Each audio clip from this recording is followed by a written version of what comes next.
Welcome to my new space. I'm still adjusting. I was hoping to get through some of these earlier, but I simply didn't have time. I was really hoping to get all of those done at my old location, but as I said, it didn't work out.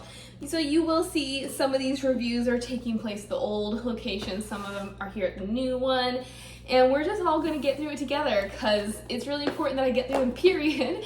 Considering that I have like 14 books to read, to review, to record, to edit, so that I can post them all within a 2-week span. You're welcome. Let's get some likes, comments, and subscribing for all of my hard work, shall we? I'm just gonna start with Just Listen. This is a book that I don't remember loving. It's also a book I don't remember hating, but in the end, after I read it this time, I didn't really love it either. I preferred the secondary storylines to the primary because I felt like the main character, Annabel, was kind of boring. She didn't have much of a character arc, and I am getting tired of Dessen's female characters being unable to speak up for themselves. She has a lot of formulas that she follows, and one of them tends to be a traumatized female character who can't open up and who never expresses their own opinions, which is what they ultimately have to work through in order to get to the resolution of the book. And it particularly bothered me in Just Listen. I also didn't care for the romance. I didn't think that Annabel and Owen had much chemistry. We could have done without it. You know, I don't mind what he did for her, but I would have been much better with them having ended up as friends than as love interests, just because I didn't really get Owen. I mean, I did, but I didn't get him as a love interest. Let's just jump into it. Annabel Green is our main character. She is a model with Lakeview Models. Her sisters are Whitney and Kirsten, or Kirsten, however you want to pronounce it. They are all very different. Kirsten is probably my favorite sister off the bat. I connected with her and her personality more than any of the other two. She and Whitney are on alternate ends of the spectrum, and Annabel just kind of falls somewhere in between in that she portrays herself as an unimportant member of her family, and I think that's reflected in the storytelling and in her voice as a whole. But Kirsten is the bright, bubbly sister who started off this modeling thing. She is much better in commercials, and even though she's pretty, like both she and Annabel, they don't necessarily have a future in modeling. Whitney, on the other hand, is much better in print. She's statuesque, she is beautiful, she is the one that is going places. However, once she graduated, she went to live with Kirsten in New York, and she developed an eating disorder. She became anorexic. This created a hailstorm of events, which then led her coming home because she had to heal from her eating disorder. Annabel then is just kind of in the middle. She is the last one who is still modeling because Kirsten has said, I'm over it, I'm done, I don't really like it anymore, and I'd rather just live my life and be a normal person. Annabel doesn't know how to tell her mom that she doesn't want to model. When her grandmother had died, her mom had kind of had a nervous breakdown. She'd sunk into a very deep depression, and Annabel is afraid that if she says, I don't want to model, she's going to cause her mother to tailspin again. In any case, she just keeps her mouth shut. Her Achilles heel, her biggest flaw is that it's not that she doesn't tell the truth, she just omits aspects of the truth in order to avoid confrontation, in order to avoid creating a fuss. When we open up though, it's the first day of school, and Annabel had this commercial showing a girl throughout her different stages of the year. She's not super happy about it, she's kind of embarrassed, and she doesn't really want to receive all the feedback and the backlash she's gonna get. But mostly what she is worried about is the fact that she is no longer friends with her best friend, Sophie. She is sort of hoping that Sophie might have changed her mind and might be treating her differently when they return to school, but no such luck. Sophie is a mean girl. She gets away with talking to people however she wants, treating people however she wants, and that was a huge issue for me in this novel. I didn't necessarily mind that Sophie was a terrible person. When someone is as boring as Annabel, I need someone with personality. So I kind of liked the juxtaposition of the two friends, but over the course of the novel, I was like, why isn't Sophie receiving any repercussions for her behavior? Why is she allowed to bully people and nobody's gonna call her out on it? It got very frustrating, and there is an event that involves both Annabel and Sophie, which is also the catalyst for why they are no longer friends. And there's an outside force that comes into all this. And everybody's like, oh, poor Sophie, I can't believe this, I can't. But nobody likes Sophie, as far as I can tell. I don't understand why they're sympathizing with her. But then the whole reason, like this is the whole reason that Sophie got mad at Annabel and basically banished her to the other side of the world and no longer will be her friend and is spreading rumors about her. And then she tries to do this to another person. And nobody calls Sophie out. Yes, Annabel makes a mention about how Sophie is no longer surrounded by groups of friends and how she's alone all the time. But I really needed Sophie to have a come to Jesus moment, and I don't understand why Dessen couldn't do it. But we're at the first day of school. Sophie does say something to her, which does not make anything better. Annabel is isolated. She did have another best friend named Clark, but for some reason they are no longer friends. So she sees Clark sitting over here, she sees this odd dude named Owen sitting over there, and she's like, well, I guess I'll just sit here. I guess she's pretty, I can't really tell. Because my constant question is, are the Lakeview models any good? Is she any good at modeling? I have no clue what her skill set is. I don't know how pretty she is. She's just kind of boring to me, but I guess she is relatively pretty, but she's so reserved that people think she's just aloof and that she feels like she's better than them. Very early on, we start to get hints that something happened to Annabel. We keep overhearing the words, shh, Annabel, it's just me. Okay, who is saying these words and why? It becomes pretty clear that something had happened between Annabel and Sophie's boyfriend, Will Cash. Now I'm thinking, all right, so it must be Will. Will did something to her. And just by context of the words, her reaction to them, the way that they're said, I'm like, okay, so he came on to her. This is some kind of sexualized encounter and it wasn't that great, which then says, okay, he abused her in some sort of way. And she just is never going to speak up about it because, no offense, she's just boring. She has no voice, and therefore she's going to let him and his behavior continue to get away with this continued behavior, which that's, again, when I have these issues with these main characters not having a voice. They're never very strong. They don't have backbones. We could have dove into a really important subject matter, but that's not Sarah's style. We're going through the book. Annabel has an encounter with Will. I somehow got this all mixed up. I had thought it was the day that, and it could have still been the day, and I just somehow still got this all confused. But Whitney, she has this eating disorder. Something else that really bothered me was her parents essentially enabled her. Annabelle's just shunted aside. Like, nobody cares about Annabel. Nobody wants to listen to Kirsten as she says something is wrong with Whitney. They just want to say, oh, Whitney's fine. Well, Whitney is not fine. Parents come up to New York to get her, bring her home, and then they're like, okay, you're fine. You go back. It gets worse. Whitney is now back. But it's like the mother just prefers Whitney over everybody else. She is going to smother, she's going to hover, she's going to prioritize Whitney and what Whitney wants over everything. And then Whitney, because of her situation, she's very sullen, very rude. Oh, there goes my pen. She basically gets what she wants. Annabel has a car, but one day, Whitney expresses that she would like to go out. Their mother is ecstatic. Whitney gets what Whitney wants. She drops Annabel off at school.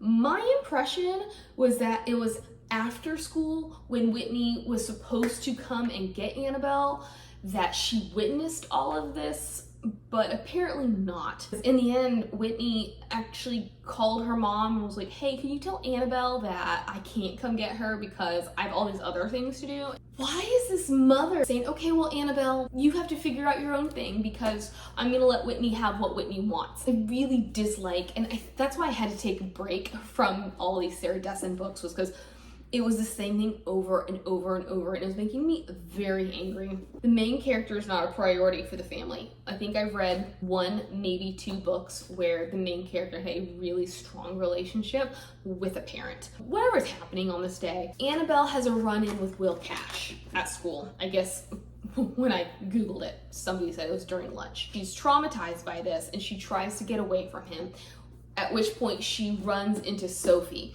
Sophie verbally attacks her and slanders her and comes at her character. All of this makes Annabel so sick that she goes and she gets sick. This is overseen by Owen, who is this behemoth of a 17-year-old. What bothered me about Owen, many things, but the first thing was that he is this hulk of a dude.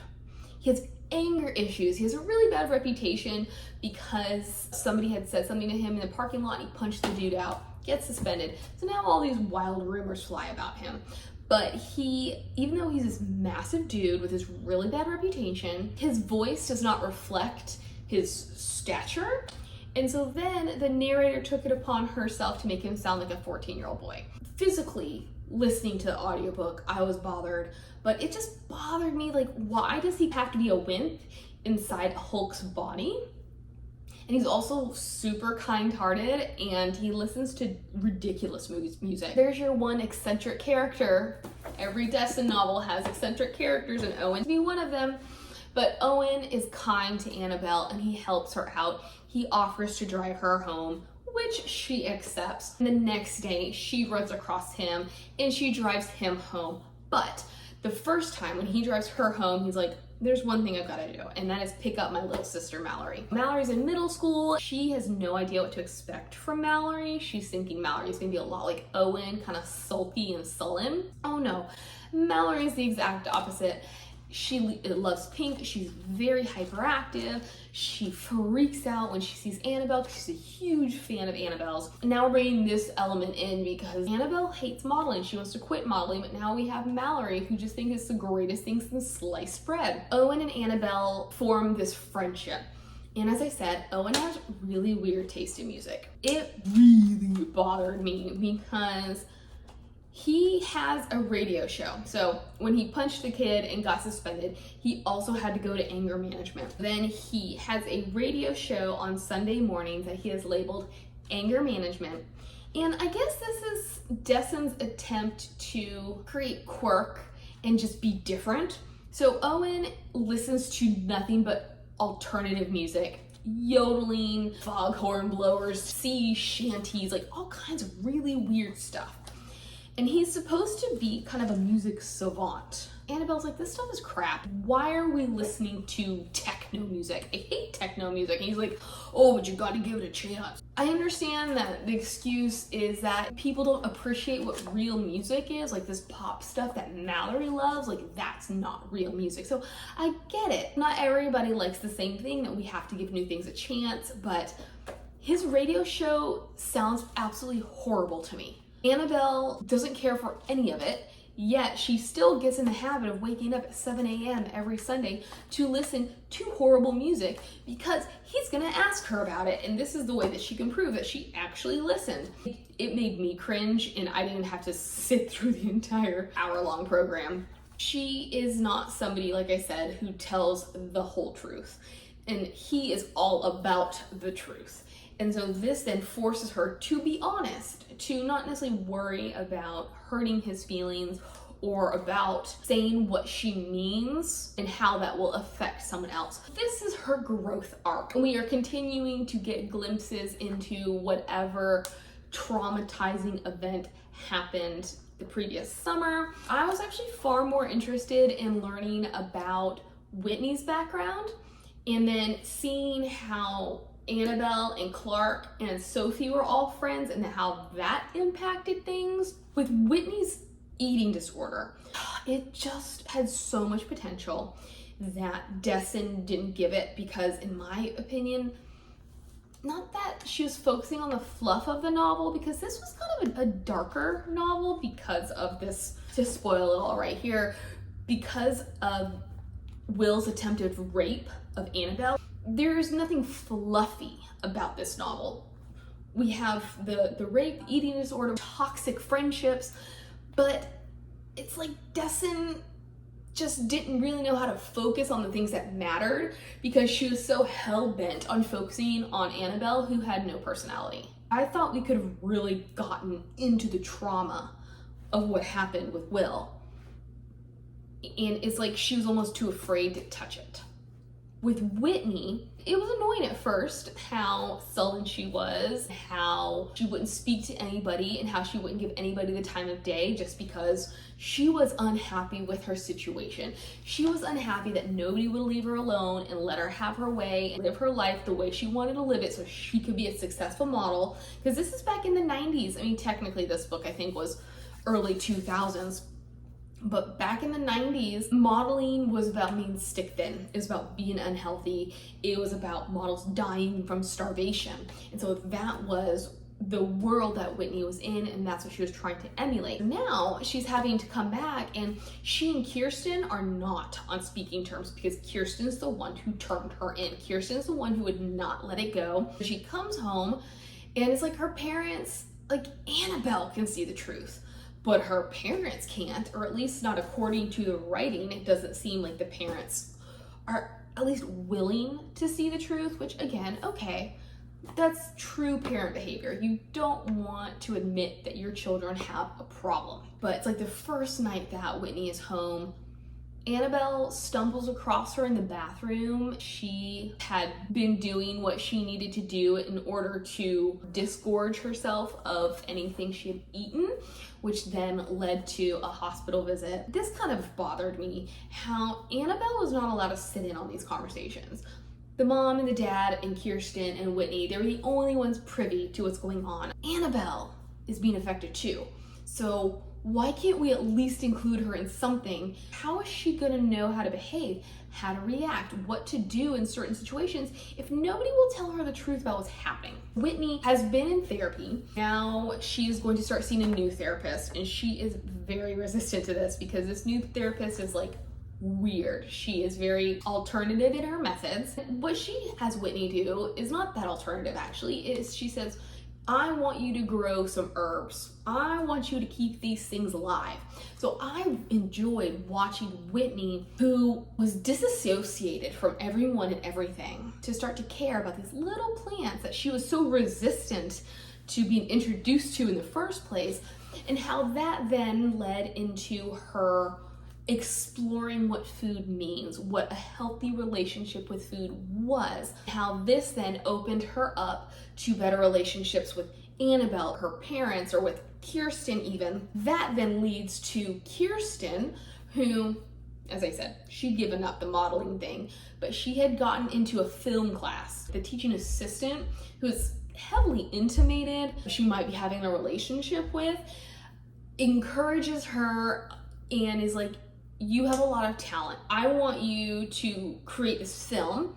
And then this film that she creates is then passed forward and is up for an award.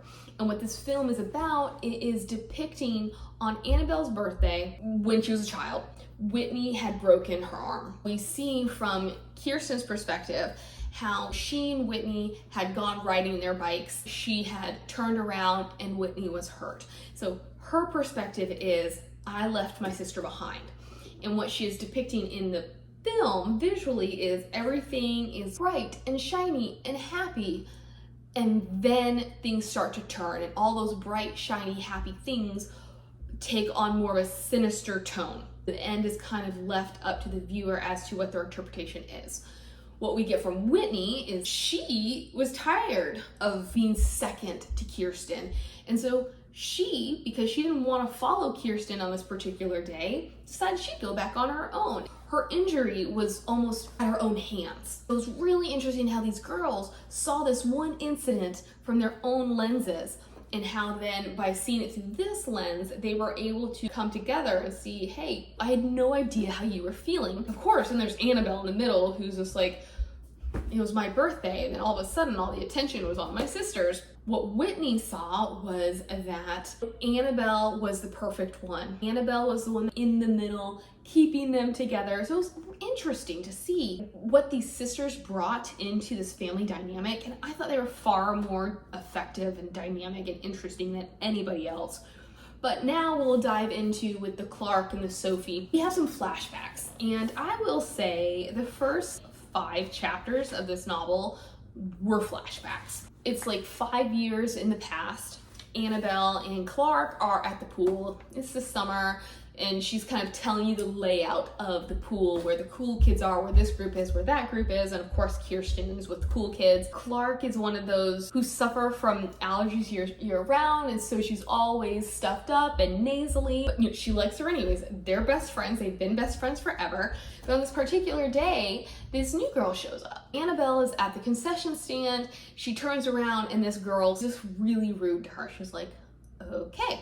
So then she notices this new girl is trying to make cozy with Kirsten and her friend group, who are the popular girls. Annabelle's kind of impressed by this girl's persistence, because they're about 11 at this point. Kirsten's probably like 15, 16, 17, and she's like, wow, this girl's got some guts. And then at the dinner table, their mother's like, oh my gosh, have you heard there's a new family in town? They're right down the street. Annabelle, there's a girl your age. And Kirsten's like, oh, it's that girl. She's been following me around at the pool. And Annabelle's like, huh, okay. So you want me to go be friends with this girl. So she tries to go be friends with her, and she is brutally rebuffed, as Cher would say in Clueless. At one point, she tries again at the pool. This girl, who is Sophie, her rebuke is seen by Kirsten, who tells her off. And I thought this was interesting because Sophie seems to be so hard-edged, but then as soon as Kirsten comes for her, she just breaks down. She's like, oh no, I wasn't like this, I wasn't like that. And Kirsten's like, don't you even try, I saw you. And this was something that I thought was missed in Sophie's characterization. Was it just being called out by someone she wanted to be friends with, somebody she admired and looked up to? Or was it somebody actually calling her out on her crap? I would have really liked to seen into Sophie a little bit more, but we never do, because when Will tries to molest Annabelle, they're at a party. Annabelle doesn't like Will. He gives her the ick. Sophie and Will have had a very tumultuous relationship. At this point, she's like, I don't know if they're on, I don't know if they're off, I don't know what's going on with them, but she's at the party. She ends up by herself. She gets kind of stuck in this one little place, and she hears someone saying, hey, come over here. She assumes it's this other guy she'd just been talking to, and he was saving her from like the crush of the crowd. Turns out it was Will. He overpowers her, and he starts to do things, only for the door to open and Sophie steps in. Sophie reads the room incorrectly, assumes that Annabelle has been fooling around with Will. This is what causes her to shun Annabelle and to spread rumors about Annabelle. I really wanted there to be a moment where Annabelle and Sophie have this heart-to-heart, where Annabelle, in her newfound ability to be honest and brave, is like, look, we don't get any of that. What ultimately is kind of the midpoint. There's another girl named Emily. She is also a model, but she also was brought into the friend group of Sophie. Although, let me backtrack a second just to say that after this encounter with Kirsten at the pool, Sophie does join Clark and Annabelle's little friend group, but she doesn't like Clark because Clark's not cool. There's a moment where they are supposed to be hanging out and have like a movie/pizza night at Clark's, only for Sophie to announce that she has arranged for them to meet some boys at the pool. This includes Annabelle's crush of the moment. Clark is like, I'm not going, and I don't want to go. And this is one of the things that I loved about Clark, and I wish we'd had more Clark, was she knew who she was, essentially. So Annabelle chooses to go to the pool with Sophie. While they're there doing whatever they're doing, Clark arrives. Annabelle completely ignores her when Clark is trying to get her attention and be like, it's time to go. Annabelle goes to Clark's house. It's locked. Annabelle tries to talk to Clark. Clark will not respond, but naturally, as Clark points out, it was the next day. She was still really upset. For Clark, it was the fact that she doesn't necessarily hate Annabel, and then Annabel doesn't necessarily hate Clark, but Clark was like, you never tried again. This is the crux of the matter, is that you didn't try to reapproach me and to figure things out. So it's all on you. And that's when I'm like, Annabel, her fatal flaw. It's all about that communication and the inability to communicate and the inability to have a backbone and to really do what matters. So I was super excited when Clark was introduced in the very beginning and we learned that they're not friends, because I'm like, okay, so this is going to spur them to rekindle their friendship. As far as I know, they never really do. Owen does have a best friend, and his best friend works at a karate studio, and they were doing a demonstration at the mall, which, can I say, I don't remember the mall being such a hoppin' place for all kinds of things like this, but I do miss the days when the mall was a hoppin' place. They are putting on this demonstration at the mall, and this girl kicks his ever-living patootie. He has no idea who she is, but he's obsessed with her.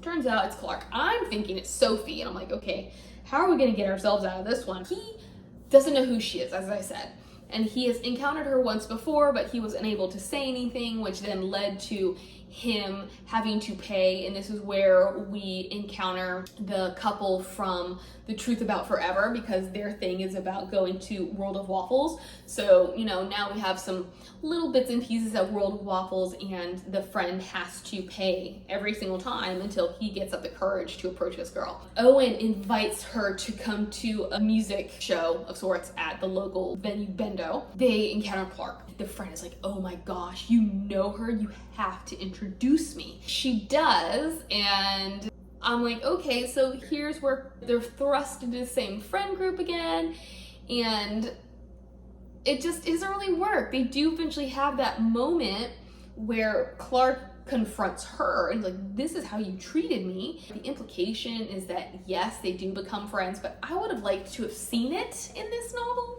She had no personality. I wanted to see her interacting with people. I wanted to see her doing something. Back to Emily. That was a much longer caveat than I'd intended. Emily is then brought into this friend group, and then when Annabel is kicked out, Emily is the new right-hand man. All of a sudden, there's this rumor going around about Emily. Sophie has begun saying things about Emily. Sophie is no longer friends with Emily, but Emily is saying, Will Cash tried to rape me. This is a turning point for Annabel, because Annabel had fully expected everybody to side with Sophie, everybody to side with Will, but Emily has dared to speak out against Will, who actually does have a reputation of having interactions with females that are inappropriate. Emily approaches Annabel and she's like, first, I'm sorry. I'm sorry we treated you this way. Second, this thing that's happened to me got me thinking about what happened with you. Did the same thing happen with you that happened with me? Annabel refuses to acknowledge it, but Emily still says, here's the card for the lawyer.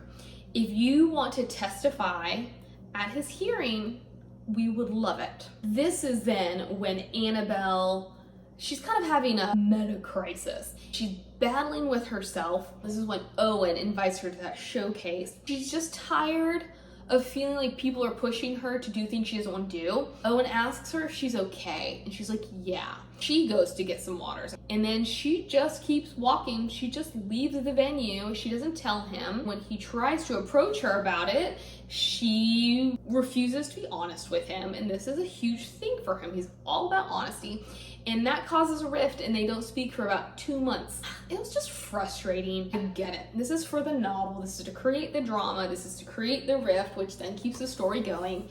But there's so many times that Annabel could have just been like, hey, something came up. Hey, I just realized I didn't really want to stay. Instead of just saying nothing at all. And that's why she was a very frustrating protagonist. Before their rift, Owen had, I love this, I love it. He had burned her a stack of CDs because he's just trying to widen her musical tastes. She decides, you know what, I'll start listening to these CDs, which bothers me to no end because I'm like, this is torture, lady. He has knowingly created CDs for you that will take hours upon hours upon hours of your life that he knows you're not gonna like. Which I don't understand. Like, what kind of relationship is this? What kind of chemistry is that? The very last CD that he had burned for her was called Just Listen. He basically was like, Annabelle, this is a CD for you. Whether you like all these or you hate all these, you need to wait to listen to this one until the very end. She finally listens to them all, and she gets to Just Listen, and it's blank. And she uses this as a symbol for whatever is going on in her life, and she has an epiphany. Owen's trying to tell me something. I accept it, and I'm gonna talk to him, which she does, and he's like, girl, I made a mistake. This city was not supposed to be blank. But it gets them to talking. It gets her to reveal to him what had happened. She still hasn't revealed this to her parents, at which point I'm like, I know it's not easy to talk about, especially for someone like Annabelle. It's hard to put myself in her shoes, so I guess it would be easier to tell someone outside of the family than the family, because even though it's not your fault, there is this level of shame that is associated with being involved in an event like this. It's kind of unclear if she's ever going to tell her family, but she does. She also gets in touch with the lawyer, and she does speak at Will's hearing. When she's at the hearing, and she's like, where's Owen? Owen is supposed to be here, and he never shows up. She does notice that somebody has punched Will in the eye. Turns out it was Owen. His mother had grounded him because technically he was on probation still or something. He could have gotten in real trouble, but she was just like, this is not good behavior, you're grounded. So he comes and he's like, look, this is what I did. But because he was grounded, she then takes over his radio slot, and in my opinion has a far better radio station than he ever had. He doesn't like it because she plays popular music, and we only see this for like a couple paragraphs, but I get the sense that she's far better at doing this radio show than he is, and she would have a much better audience than he ever would, because he doesn't care if people like his music. And I'm like, but isn't that the point of a radio show? Find your audience. So that's it as far as plot. You know, Sophie had no real resolution. She does seem to be ostracized at the end. People really realize, hey, you know, Sophie was victimizing people. Sophie was gaslighting people. I would have liked to have seen Sophie's side of things a little bit more. So this is not one that I would necessarily recommend. It's not terrible, but there are a lot of missed opportunities here. There we go. We will get into more later, but I hope you have a great day. Bye.